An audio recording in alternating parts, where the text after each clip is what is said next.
What's going on, everybody? King of Dragons 5000 here, coming at you with another figure review. Today we'll be having a look at the Mattel WWE Elite Collection Hall of Fame series, the $1 Million Man, Ted Dibiase. Now here we have Ted Dibiase in the packaging. He does come with a basketball, which is kind of strange, the $1 Million Championship, a briefcase, and of course Ted Dibiase himself. We'll go on more into the figure, but really excited I found him in Target. The Hall of Fame series is a Target exclusive series, so if you're looking for them, go ahead and check out Target. We do have a picture of Ted Dibiase on the side. It says $1 Million Man Ted Dibiase, and has the year he was inducted into the Hall of Fame, class of 2010, as you can see. On the back, we have a read-up of Ted Dibiase. It says, "There are many things that money can't buy, but don't tell that to Ted Dibiase. If it's true that every man has a price, then the $1 Million Man wore his price tag like a badge of honor. Accompanied to each match by his trusty manservant, Dibiase would dispatch his opponents like they were small change. After putting opponents to sleep with a $1 Million Dream finishing move, Dibiase would often leave $100 bills stuffed in the unconscious mouths for their trouble. Although his gold-studded dollar insignia Although his gold-studded dollar-embezzed suits may have suggested otherwise, Ted Dibiase was shrewd for his fortune. He bought out Superstar's contract, bought his way into the Royal Rumble, and ultimately created his very own title. Although the solid gold, jewel-encrusted $1 Million Championship was never officially recognized by WWE, it became part of the $1 Million Man's lavish legacy." And in other figures in this line, we do have Ted Dibiase, Macho King Randy Savage, and the Mouth of the South Jimmy Hart. And as you can see, there is a shaded out figure that's supposed to be Cactus Jack, but unfortunately Legends contract expired and we didn't get Cactus Jack. So what I'm going to do now is take a little break, get him open up, and then we'll go on to the rest of his review. So sit tight, everyone. So here we have Ted Dibiase posing out of the packaging. Before we get on to the figure, let's actually go on to his accessories, because he did come with quite a few accessories, considering he's an elite figure, and, you know, being a Hall of Fame figure, we really haven't had too many that come with outrageous accessories, but he did come with quite a few, so let's actually take a look at them really fast. Moving Ted Dibiase off camera so we can go on to the first accessory. A basketball, although you really couldn't tell that from a distance. It's a basketball. It's a plain piece of orange plastic. No paint, no nothing on it, although it is a really nice sculpt, and there is a lot of nice detailing in this little basketball. Only problem is, why does he have it? I mean, if anything, this feels more like a Mr. Perfect accessory than a Ted Dibiase accessory. I don't know, maybe a wad of cash or something would have been better for Ted Dibiase.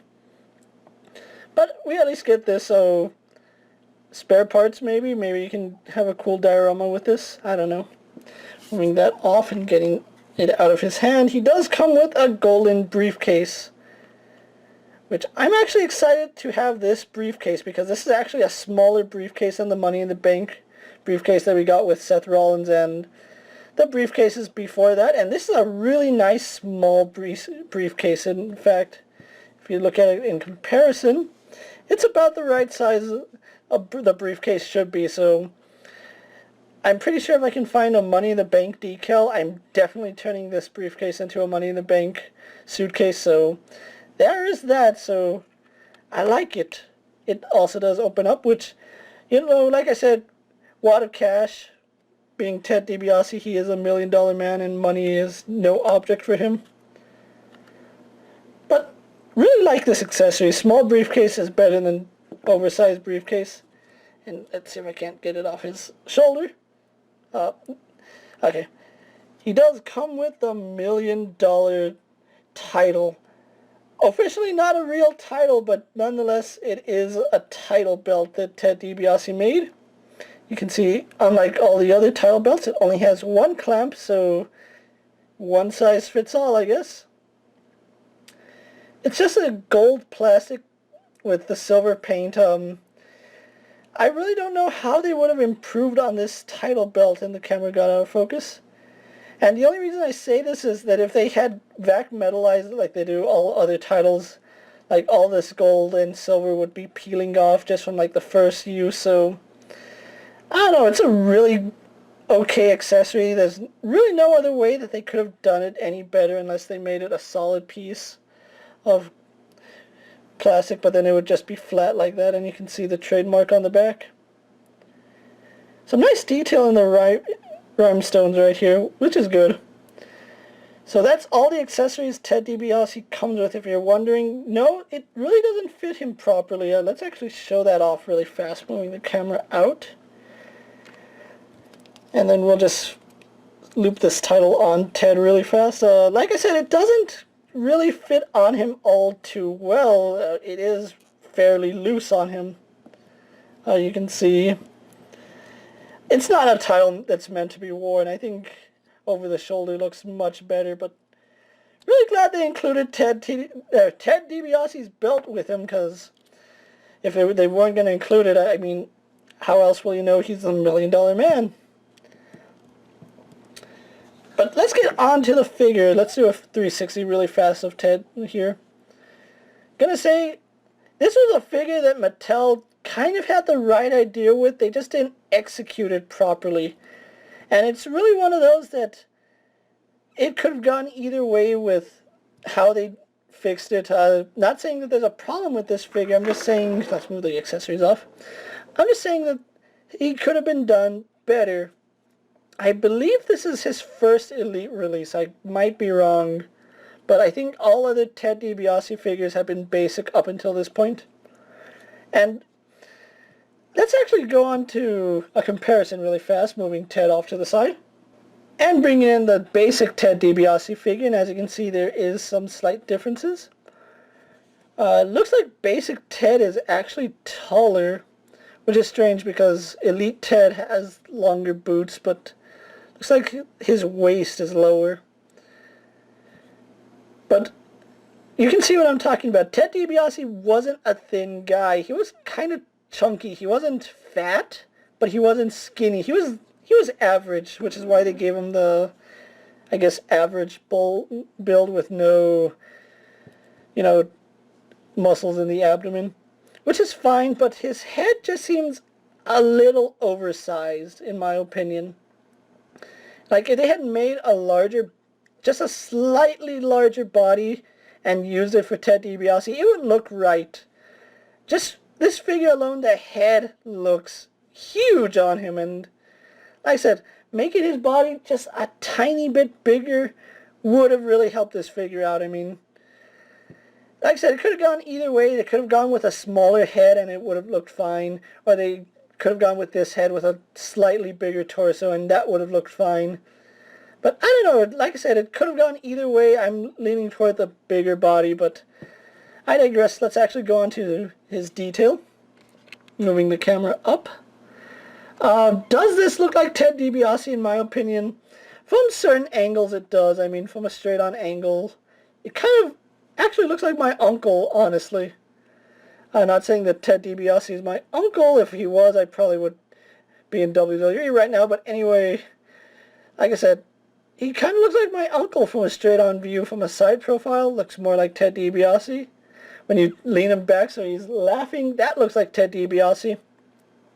I think the problem is in the eyes. Like, Ted DiBiase had kind of squinty eyes, and if they had just made his eyes just a fraction smaller, it would have looked better from every angle. But like I said, he looks good laughing. And something to point out is that his hair does have a wash in it. Really haven't seen a wash in a WWE figure's hair, and which is surprising because his beard is solid.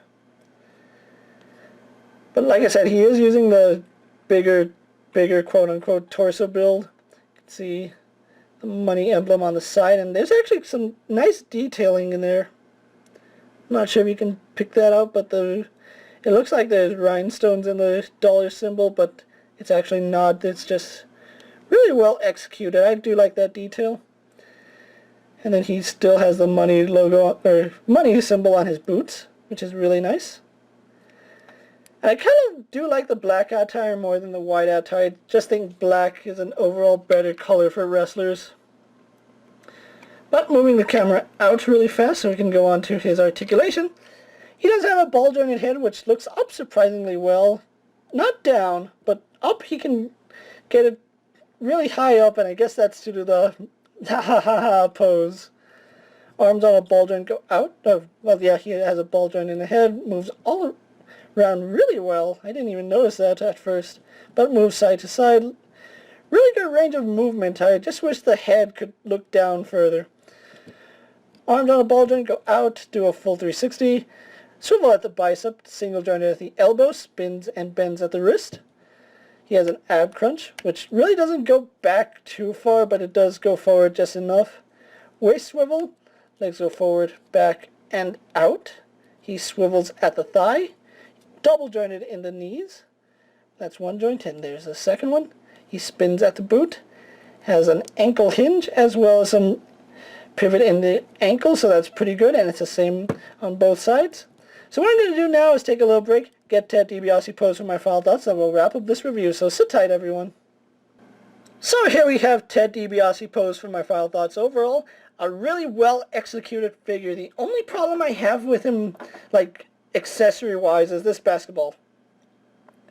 Don't know why they included it. It's kind of pointless. He can't even hold it. I don't think any WWE figure would actually look good with a basketball. Well, basketball for legs, I guess, so let's get that out of here. But anyway, like I was saying, really well executed figure, and really glad I have this guy. The head sculpt I can live with. Like I said, he looks good when he's laughing, throws his head back. You know, it was his thing. But a head-on look looks kind of goofy. I guess if you keep him like this, he looks just fine. Really love the size of the briefcase. Like I said, if I can find a decal for this that says Money in the Bank, I am definitely turning this into a Money in the Bank briefcase. And $1 Million title suits him. If you're looking for this Ted DiBiase, he is part of the WWE Hall of Fame line, which is exclusive to Target. This is actually the third wave that we got. I'm trying to think. Warrior, Slaughter, Trish, and I think Stone Cold were in the first one. There was Tito Santana, Yokozuna, Hulk Hogan, and Eddie Guerrero was in the second one. Really nice addition to have him. I was really waiting to see when we would get an Elite Ted DiBiase, and I'm really glad that I was able to pick one up. If you didn't find him in stores, I highly recommend you pick him up. I found mine at Target, and I picked them up for $9.99 at the time I'm making this video. That is a steal for Elite figures, seeing as how they go for at least 20 bucks. If you can pick them up for that great price, I highly recommend you do it, and I'm King Dragons 5000. Don't forget to like this video, leave a comment, subscribe to my channel, check out all my other Hall of Fame videos, as well as all my other figure reviews. Don't forget to subscribe to my channel, and as always, thank you for watching, and I'll see you guys later. Take care, everyone. My